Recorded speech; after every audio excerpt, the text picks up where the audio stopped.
안녕하세요. 정석이 알고 싶다 수학상 강의를 시작하겠습니다. 본 강의는 18년도 고등학생 기준으로 작성된 정석 강의고요. 중요 문제 및 쉬운 내용 위주로 강의를 합니다. 오늘은 곱셈 공식에 대해서 공부해 보겠습니다. 중학교 인수분해 공식 같은 경우는 많지는 않죠. 그 중에서 1에서 2번 같은 경우는 저번 강의에서 다뤘고요. 오늘은 3번 합차 공식에 대해서 알아보겠습니다.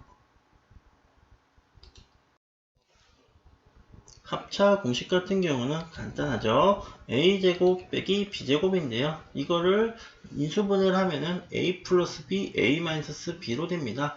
이 공식이 왜 이렇게 되냐 궁금한 친구들은 이 식을 전개를 해보면은 이렇게 4개의 항이 나오겠죠. 그 중에서 이 부분이 똑같으니까 지워지겠죠. 그래서 결과적으로 이렇게 되는 거를 알 수가 있습니다. 자주 나오고 응용도 많이 되니까 꼭 외워주세요.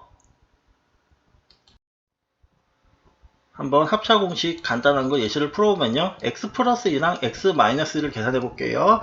이렇게 계산하면 x제곱, 이렇게 계산하면 x2가 나오죠. 근데 다음에 계산된 2x는 어차피 같죠? 지워지겠죠. 그리고 마지막으로 요거 계산된 마이너스 2의 제곱이 나오겠죠. 그렇게 해서 없어질 건 없어지고 남는 게 x제곱 빼기 2의 제곱인데 2의 제곱은 마이너스 4로 계산이 되겠죠. 그래서 결과적으로는 앞에 거 제곱, 뒤에 거 제곱해 준 다음에 빼기만 하면 나오는 게 합차 공식의 성질입니다. 한번 숫자로 문제를 풀어볼게요. 7 더하기 2, 7 빼기 2인데요. 이거 같은 경우는 합차 공식을 쓰기 전에 그냥 전개를 한다고 생각을 해볼게요. 전개하면은 7의 제곱 14, 14 결국 4죠. 그래서 지워줄 거 지워주고 결국 이 부분이 남죠. 계산하면은 49 빼기 4니까 45가 나온다. 이렇게 계산을 할 수가 있겠죠. 그런데 이게 문제가 조금 어려워지면은 그냥 친구들이 9 곱하기 5다 이런 식으로 계산해 주셔도 상관은 없어요. 그러면 한번 이거 숫자를 한번 키워봐서 풀어볼게요. 다음 문제 같은 경우는 아직 여기 정도까지는 계산해 주셔도 상관은 없어요. 77을 제곱하고 23을 제곱해줘서 실제로 빼주시면 5400이 나오게 됩니다. 그런데 공식을 이용하면 조금 편하다는 거죠. 해보면은 77이랑 23을 더한 다음에 77에서 23을 빼주시면 되겠죠. 그래서 100 곱하기 54라니까 5400이다. 이게 훨씬 편하다는 거죠. 근데 선생님 저는 여기 또 그냥 제가 계산하고 싶습니다 하는 친구들은 어쩔 수가 없겠죠. 근데 한 번 더 숫자를 더 키워볼게요. 숫자를 더 키웠습니다. 좀 귀찮죠. 이제 세 자릿수를 똑같은 수를 곱하는 거는 쉽진 않습니다. 그래도 이제 꾸역꾸역 하는 친구들이 있겠죠. 여기는 뭐 60만 정도고 요거는 49,000이네요. 그래서 요거를 실제로 빼주면은 55만 4천이다. 이것도 뭐 할 수는 있죠. 그런데 공식을 사용하다면 훨씬 편하다는 거죠. 내는 사람이 요거를 계산을 해서 생각하기 때문에 계산을 공식을 써보면은 더하면 1000이 나오죠. 빼주면은 554가 나오죠. 그래서 이게 훨씬 편하다는 거죠. 그래서 조금 고집 부리지 마시고 가능하면은 좀 공식을 활용해보자. 이거를 추천드립니다. 그러면 이제 이런 문제도 많이 나오거든요. 이게 둘이 숫자가 차이가 안 나거든요. 이런 것도 실제로 계산하는 친구도 있을 거예요. 이거를 나는 고집이 있기 때문에 계산한다 이런 친구도 있겠지만은 그래서 800을 계산하실 수도 있지만은 기왕이면은 공식을 활용하면은 여기는 더하기 이쪽은 빼기만 해주시면 되죠. 그래서 200 곱하기 4에서 800이다 이런 식으로 구할 수도 있습니다. 아무래도 이것보다는 이게 훨씬 쉽잖아요. 그러니까 가능하면은 좀 익혀두시길 부탁드립니다. 한번 숫자를 키워봤습니다. 이거를 이제 실제로 앞에 거랑 뒤에 거 제곱을 한 친구들이 있다면은 이런 식으로 계산이 될 거고요. 이거를 빼주면 12,000 뭐 나올 수 있습니다. 그렇지만 공식을 쓰면 편하다는 거죠. 공식 써보면은 앞에 거 더하고 뒤에 거 빼주면 된다는 거죠. 그래서 2000 곱하기 6은 쉽게 할 수 있잖아요. 그래서 12,000 이렇게 쉽게 풀 수 있는 방법이 있으니까 이런 식으로 할 수 있는 거 연습을 해주세요. 합차 공식에서 계산을 해보면요. 제곱을 일일이 계산하는 방법도 있겠지만은 이건 좋은 방법이 아니라는 거고 공식을 쓰면 훨씬 편하게 나옵니다. 문제 낸 사람이 그거를 생각해서 낸 거기 때문에 가능하면 공식을 써주시고요. 어려운 공식이 아니니 꼭 손에 익혀주시길 요청드립니다. 이번에는 4번, 5번 공식에 대해서 알아보겠습니다. 4번, 5번 공식 같은 경우 외우실 필요가 전혀 없습니다. 그냥 전개만 하는 거기 때문에 외우실 필요가 없고요. 두 개가 돼 있죠. 곱하기가. 그렇기 때문에 분배를 해주시면은 네 번만 해주시면 돼요. 그렇기 때문에 외워주실 필요가 없고 5번 같은 경우도 여기 A, C가 있죠. 그렇기 때문에 외워주시는 게 아니라 그냥 전개만 해주면 되는 공식입니다. 보기 1-3번을 풀어볼 건데요. 요거는 해설에는 합차 공식을 썼는데 굳이 그냥 전개하셔도 상관없거든요. 왜냐면 뭐 이렇게 합차가 바로 보이지 않을 수도 있기 때문에 그냥 전개를 해주시면은 한 번, 두 번, 세 번, 네 번 해주시면 됩니다. 그러면은 10x, 25x제곱, 4, 10x 이 부분이 똑같죠. 그래서 지워지면서 결국 이렇게 나옴을 알 수가 있고요. 밑에 것도 공식을 쓰는 게 아니라 그냥 전개해 주시는 거예요. 전개. 네 번 해주시면은 이렇게 나와서 같은 항을 계산해 주셔야 되죠. 여기 x제곱이 있으니까. 그래서 계산해 주시면은 마이너스 2x제곱만 계산해 주시면 됩니다. 다음은 6번, 7번 공식인데요. 지금 6번 공식 같은 경우는 요거 앞에 우리가 배웠던 거 요게 하나 더 있는 거거든요. 그래서 이거를 실제로 전개해보면 이렇게 나온다는 의미입니다. 근데 6번을 외워줄 필요가 없는 게 나중에 3차 방정식 정석 배울 때 뒷부분에서 나오거든요. 그때 조금 자세히 다룰 거라 굳이 외울 필요는 없는 공식이고요.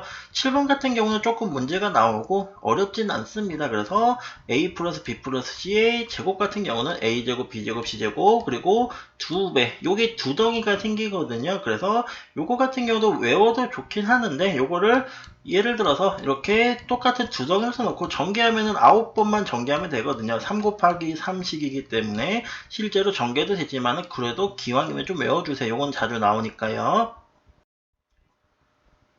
다음은 고등학교 때 나오는 제일 중요한 공식입니다. 중요 표시해놨고요. 여기가 플러스일 때 뒤쪽이 다 플러스입니다. 그리고 마이너스 때는 여기만 마이너스고요. 보면 다 3이죠. 3, 3, 3 이런 거 잘 확인하셔야 되고 요거를 한 번에 외우시려면은 이렇게 플러스 마이너스 기호 써주시고 이쪽이 풀마 이쪽만 풀마다 요것만 확실히 외우셔야 되고 이게 많이 헷갈립니다. 뒤에 몇 가지 공식이 더 나와서 혼동되는 경우가 많으니까 확실히 외워주세요.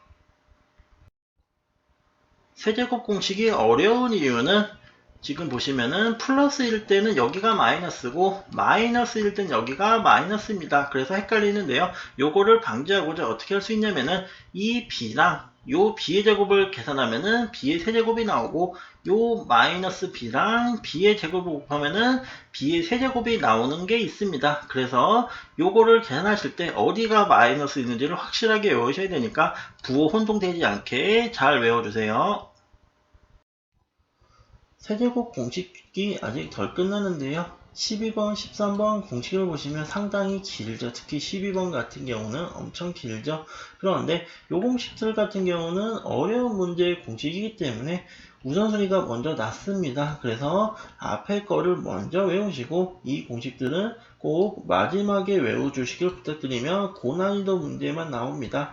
특히 12번 같은 경우는 좀 자주 나옵니다. 그래서 여유가 있으신 친구들은 이것까지 꼭 외워주시고 13번은 그렇게 자주 나오진 않습니다. 그러니까 모든 공식 너무 많죠. 그러니까 다 외우는 게 아니라 빨리 외워야 되는 것부터 외우고 이런 건 좀 나중에 외우셔도 됩니다.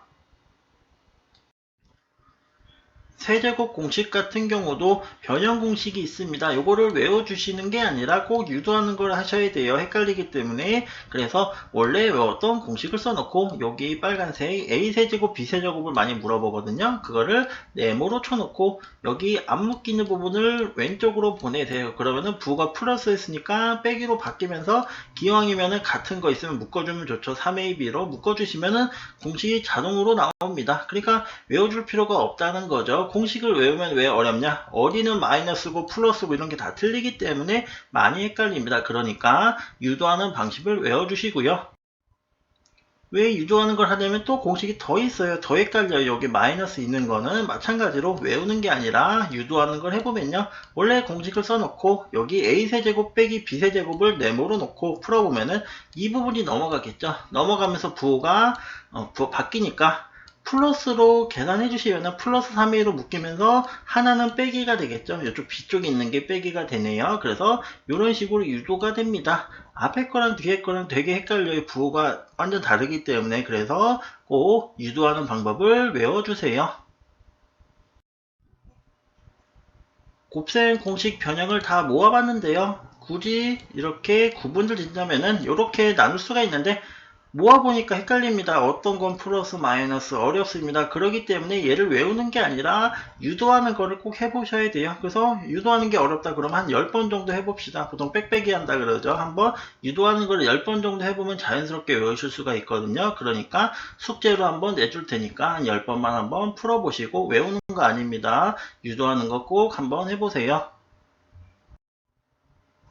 임포턴트 마지막입니다. 3차 공식은 외울 수밖에 없습니다. 꼭 외워주시고요.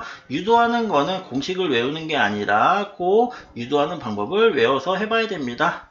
조금만 머리 식혔다가 다음 강의에서 뵐게요.